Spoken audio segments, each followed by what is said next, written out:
Pete Wishart. Thank you very much, Mr. Gates. It's a real pleasure to serve under your chairmanship this afternoon.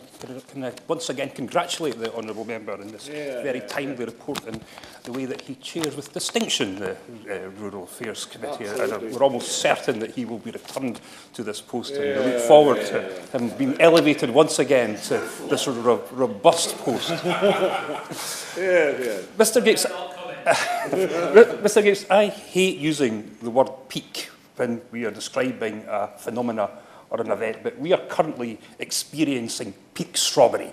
It's the middle of July, Wimbledon is in full session, and everybody across the country is enjoying this wonderful symbol of the British summer. And isn't it great that people are consuming in vast quantities this great healthy produce that's produced the length and breadth of the whole of the United Kingdom? I'm looking around at some of my colleagues here who I know represent large areas of berry fruit and all the other great things that happens in part of the seasonal agricultural scheme right across the UK. But Mr. Gates, it all falls into significance when it's compared against what we have in Perthshire, the finest soft berry fruit farming that can be experienced anywhere in the whole of the United Kingdom. Nothing comes quite close to the Perthshire strawberry and the Perthshire raspberry. And I give way to the honourable gentleman. The honourable member is making some very fine points, but I'm afraid I simply cannot let that pass. It is quite clear that Kent is the garden of England, and though I'm sure Scotland offers many great things, Kent is truly the home of the berry. Well, I think we'll just leave it at this, Mr. Gates, that the honourable gentleman and I will have a difference of opinion when it comes to the superiority of the British berry, which is, of course, Perthshire berries, strawberries and raspberry. In fact, such is the case that the town of Blairgowrie in my constituency is almost synonymous with the soft fruit industry, particularly strawberries and raspberry. And so much of our heritage across Perthshire, East Perthshire, Strathmore, the Castle Gowrie is wound up with the tales of the berry farmers and all the stories of the luggies, the cliques and the dreels. And for the benefit of Hansard, I'll repeat that once again, which is the luggies, the cliques and the dreels. But the nature of berry farming has obviously changed quite significantly since those days. This is down to the spread of different cultivation methods, changes in the industry, and of course the increasing demands of the major supermarkets that have such an impact about the way that our soft fruit farmers have to design their activity and their businesses nowadays. And of course we've got the use of polytunnels. I drive through Perthshire, and I represent, I think it's the 8th or 9th largest constituency in the United Kingdom. This time of year, the whole constituency is covered with the polytunnels. And polytunnels are a great, they're maybe not the most attractive feature to so many people as they enjoy the wonderful experience of driving through Perthshire. They are there, and they do actually help to make sure that the crop, and the period of the crop is now extended from probably about April to the end of October. And it's quite remarkable when you get a punnet of strawberries, not even before the Easter holidays, and you can start to enjoy it when the leaves are still falling from the trees. And this is what's been done in terms of the use and the increased use of the polytunnels, and I think that's something that we should welcome. But the thing that remains the same is that the crop still has to be planted, maintained, and harvested. Now, this was work when I was a young lad that was traditionally done by local people. People like the young Wishart, Mr. Gates, who would enjoy a summer holiday going up and picking the raspberries and strawberries, put them in my luggy and making sure that you got a little bit to supplement your pocket money. And it was a feature that was done by so many local people. But of course, those days are long gone. And they've been gone for quite a long time, it would have to be said. And now most of the fruit, in fact, practically all of the fruit is now lifted by people from the other side of Europe who producers now almost exclusively rely on to get the crop in. And this remains such an important exercise.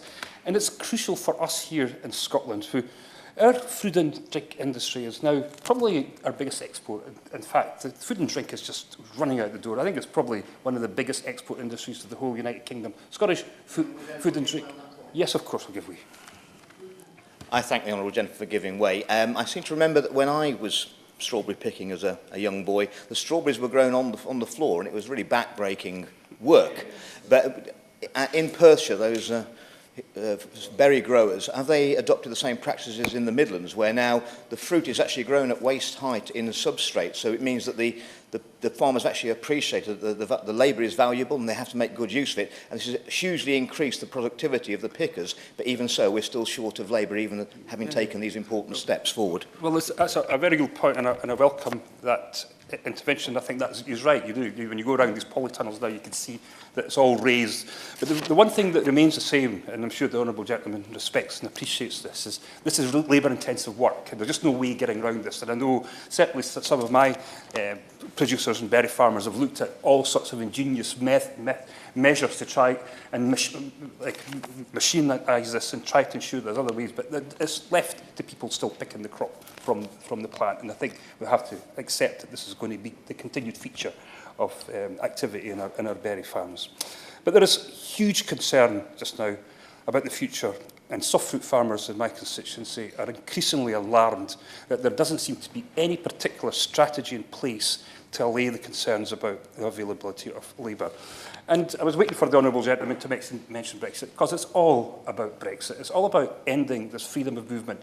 Now, getting rid of the seasonal agriculture worker scheme almost worked, because like it was said to us, and I remember the days of seasonal agriculture worker scheme, and I was participating in several of the debates when this was ongoing and when it was being cancelled. But we were told that it wasn't necessary anymore, Mr Gates, because we're all part of the European Union. There was all these accession nations that were coming in, the Poles and the Romanians and the Bulgarians that traditionally did this. We were part of the seasonal agriculture worker scheme, are now part of Europe, and they could come in and do this activity. They can't anymore, because this clueless Brexit and the ending of the freedom of movement has ensured that this will not happen any further. I give way to the honourable gentleman. I'm really grateful to the honourable member for giving way, and does he agree with me that there is a real urgency about this? And in the case in my constituency, the company has actually halted expansion plans until something is sorted with regard to the availability of labour. They can't expand their business in the current situation. Well, yes, absolutely. And I want to come to that very point, because there is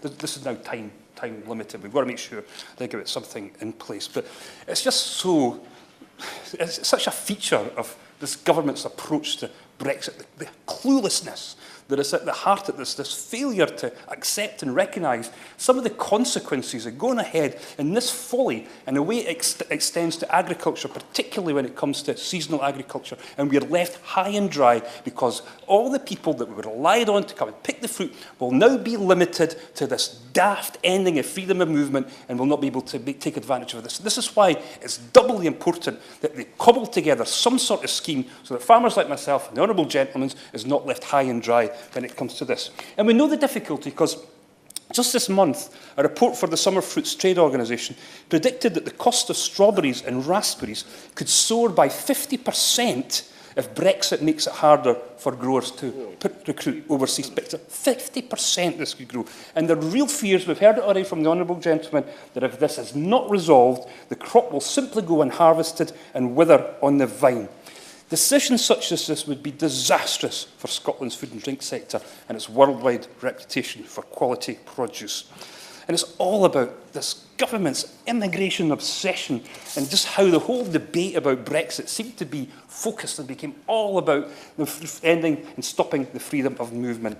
Protecting freedom of movement is vital for the Scottish agricultural sector. And EU workers are important to virtually all parts of the modern farming industry. I'll come to soft fruit itself. I've got the wonderful Hutton Institute in my constituency in the Carsagowry. The great work that it does in terms of genetics and ensuring that we prepare better crops which will be much more resilient and will be hardy to pests. Most of that work is done by EU nationals. Most of the scientists that are working in the Hutton Institute come from right across the European Union. Thank you, Conservative government, because that is something that will probably be ended almost immediately. Then it goes right down to the fields of this crop, and it's people from Poland, Romania, Bulgaria who are picking this crop. We are totally dependent on the freedom of movement in order to ensure that the whole sector, from the science research institutes right down to picking the crop, is dependent on people from the European Union. So it's doubly important that they get this together. And as things stand, there's a real danger that the UK government will abandon something that's good for Scotland, membership of the single market, in order to restrict something else which is good for Scotland, the freedom of movement. And it's another example of the absurdity of this clueless hard Brexit in the case that the UK government was making. And it's a good demonstration of why this government must really think again and change its mind in its approach to some of these issues. The one thing I've heard today, which is more encouraging, because I've been to a couple of these debates before, and it's all due respect to my Conservative friends here, it's usually Conservative members that make this point, and I'm encouraged the member for North West Leicestershire didn't do this today. In fact, he said the opposite thing, because usually what we hear from them, oh, local people can just do this work instead. We don't need European Union nationals. We can do this as if some sort of tap can be turned on, and we somehow create this volley of people who could just come and do this work. We know, of course, it can't, and I think the honourable member mentioned the fact that we now have very low unemployment. We've got very low unemployment in my constituency. And the other thing about the soft fruit sector in these farms where seasonal agricultural work goes on, they're all in prosperous areas, and they're all in rural, hard-to-reach areas. There isn't a huge hinterland of people available to do this work. So thank goodness we're not hearing the usual nonsense from Conservative members that, like, we'll just give it to local people, because we know that that isn't possible and that is not going to happen. So I'm really pleased that we got to it. So we need to hear from the Minister today that he's going to announce a new seasonal agricultural workers scheme. And I think we heard, and I can't remember which member said it already, and I think it was the honourable gentleman, the chair of the committee, who said it didn't work too badly in the past. And I remember as a new member of Parliament in 2001 coming down when the scheme was still in operation, and it was actually very, very useful and helpful. And, you know, like, I'm just looking at some of the figures, that some 21,250 visas were issued in the last year of its operation for people to come to the UK from anything between 5 weeks and 6 months. And as the National Farmers Union pointed out, there was a 98% return rate. So all this concerns that we have about immigration, about people overstaying, did not apply to the seasonal agricultural working scheme. And it's worth pointing out that there's other benefits that come with this. And one of the great pleasures and privileges, if you have got a constituency where there is these soft fruit centres and this activity berry picking, you could go to some of the cultural things that go on. For example, in Perthshire around about Blairgowrie, a number of the producers have ceilidhs and cultural evenings where people come in and speak. It's a great feature for young people who are the brightest and the best from these countries. We're coming across, experience the best of Scotland, will leave Scotland with a favourable impression of our nation. And hopefully at some point in the future we'll decide to come back for a vacation or a holiday. So it's good for us. It's soft power at its very best, Mr. Gates. And I think it's something that we very much value as a feature of our community. It's good for the producer, it's good for the person that comes to harvest that fruit, and it's good for the country. And this is why I think that we need this as soon as possible. And the clock is ticking, Minister. The clock is ticking. There's some 750 tonnes of Scottish soft fruit production that's hanging on this Brexit precipice. The autumn farmers need to start recruiting for next year. And there's no certainty at all about freedom of movement, labour movement, or even a permit scheme to let workers into this country. Something will have to give. Producers can't plant what they can't pick. So by next autumn, big decisions will have to be made which involves possibly ending soft fruit production in areas such as mine. This is absolutely urgent. And if we don't go ahead, this fantastic produce that comes from my constituency, this will be disastrous for Perthshire and disastrous for Scotland's food and drink sector and its worldwide reputation for quality produce. We end up in a situation where the summer shelves could be stacked with foreign strawberries and raspberry when we have a fantastic product here ourselves and shipped into Scotland because we simply don't have the workers to pick what is hanging from the fruit trees in our own fields. The solution lies in the hands of government. The rest of us can only savour those delicious Scottish strawberries and raspberries for as long as we can, and we want to continue to enjoy them. So, Minister, please, get a scheme together, give security to our producers and growers, and make sure that everybody can continue to enjoy this wonderful summer, symbol of our summer, our strawberries and our raspberries. Yeah.